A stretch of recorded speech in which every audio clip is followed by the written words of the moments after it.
রাকিবের ঘর। ঘড়িতে সকাল 7টা। রাকিব ঘুমাচ্ছে।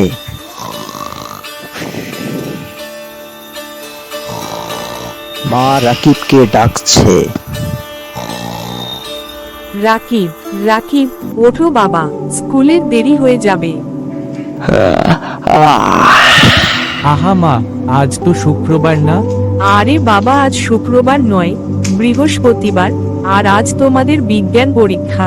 রাকিব উঠে ব্যাগ নেয়, কিন্তু হঠাৎ সে তার টিফিন বক্স খুঁজে পায় না। মা, ও মা, আমার টিফিন বক্স কোথায় গেল? যেখানে রাখো সেখানে তো খুঁজো না। ঠিক আছে মা, খুঁজে পেয়েছি। রাস্তায় রাকিব হাঁটছে, সাজিদ তার পাশে আছে।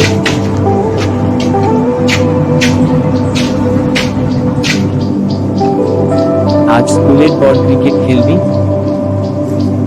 না রে সাজিদ, আজ আম্মু বলেছে বাজার থেকে কিছু আনতে হবে।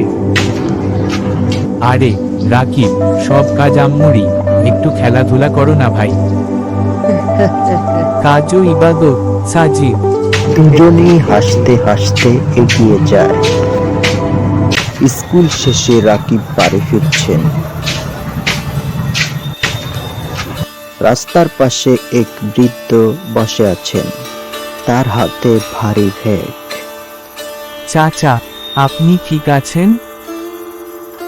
হ্যাঁ বাবা, একটু ক্লান্ত হয়ে গেছি, বাজার থেকে ফিরছি।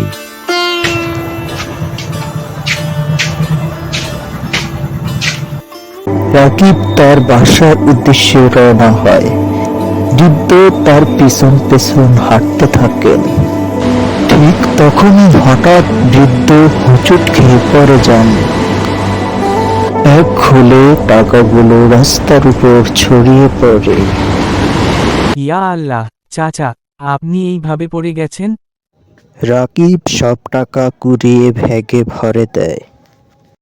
রহিম চাচা উঠে দুর্বল কণ্ঠে বলে, আহারে, আমার টাকাগুলো। ভয় পাবেন না চাচা, আমি সব টাকাগুলো তুলে নিয়েছি। এই নিন আপনার ব্যাগ।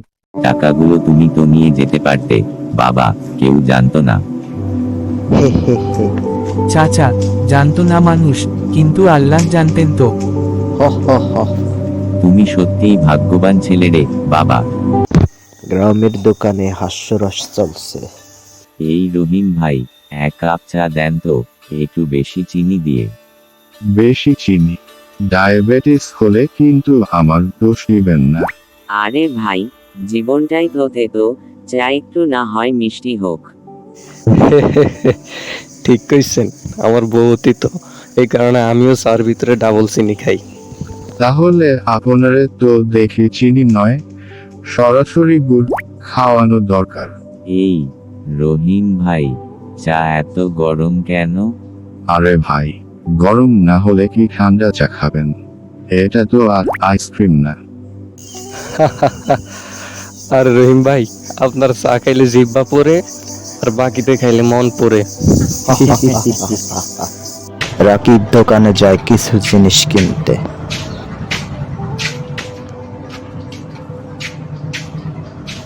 দোকানদার রহিম তখন একটু খিটখিটে মেজাজে আছে। ভাই, 1 কেজি চিনি দিবেন? সামনে তো দেখতেছেন না, এত ভিড়, অপেক্ষা করেন। আচ্ছা ঠিক আছে, কিন্তু তাড়াতাড়ি দিলে একটু ভালো হয়। আরে সবাই তাড়াতাড়ি চায়, আমি কি একা 10টা হাত নিয়ে বসে আছি নাকি?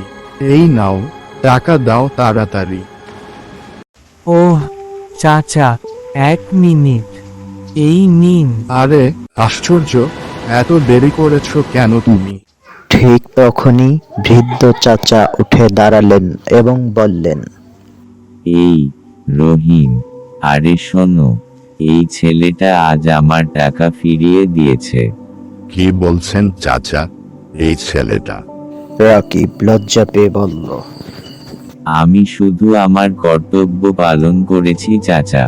বাহ, আমাদের এলাকায় এমন ছেলে আছে জেনে ভালো লাগলো। রাকিব মাকে সব ঘটনা বলে। মা খুশিতে অবাক হয়ে বললেন, আমি তো বলেছিলাম বাবা, সততা মানুষের সবচেয়ে বড় সম্পদ। মা, চাচা আমার মাথায় হাত রেখে দোয়া করেছেন। সেই দোয়া একদিন তোমার জীবনে আলো ছড়াবে, ইনশাআল্লাহ। পরদিন স্কুলে সভা চলছে, সবাই উপস্থিত। রহিম চাচাও অতিথি হিসেবে এসেছেন। স্কুলের প্রধান শিক্ষক বললেন, আজ আমরা এমন একজন ছাত্রকে সম্মান জানাবো যিনি আমাদের শিখিয়েছেন সততা কিভাবে বাস্তব জীবনে পালন করতে হয়। এরপর রাকিবের নাম ঘোষণা করা হয়। সবাই হাততালি দিয়ে স্বাগত জানায়। রহিম চাচা মঞ্চে দাঁড়িয়ে বললেন, আমি এই ছেলেটির সততায় আমার হারানো বিশ্বাস ফিরে পেয়েছি। আমি শুধু আমার মায়ের শেখানো কথাগুলো মানার চেষ্টা করেছি, চাচা। স্কুলের সভা শেষে ছাত্রছাত্রীরা স্কুলের মাঠে এসে দাঁড়ায়। প্রধান শিক্ষক সবার উদ্দেশ্যে বললেন, মনে রাখবে বাচ্চারা, টাকা হারালে কিছু হারাবে, সময় হারালে অনেক হারাবে, কিন্তু সততা হারালে সব হারাবে। সকল ছাত্রছাত্রী একসাথে বলে, স্যার, আজ থেকে আমরা সবাই সৎ থাকবো এবং অন্যকে সাহায্য করব। রাকিব, সাজিদ ও অন্য বন্ধুরা আনন্দে খেলতে শুরু করে।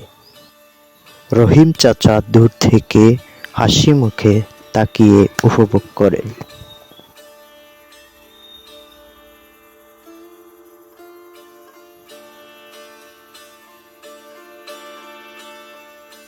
সততা এমন গুণ যা ছোট মানুষকেও বড় করে তোলে। সব কাজের পুরস্কার একদিন না একদিন অবশ্যই ফিরে আসে।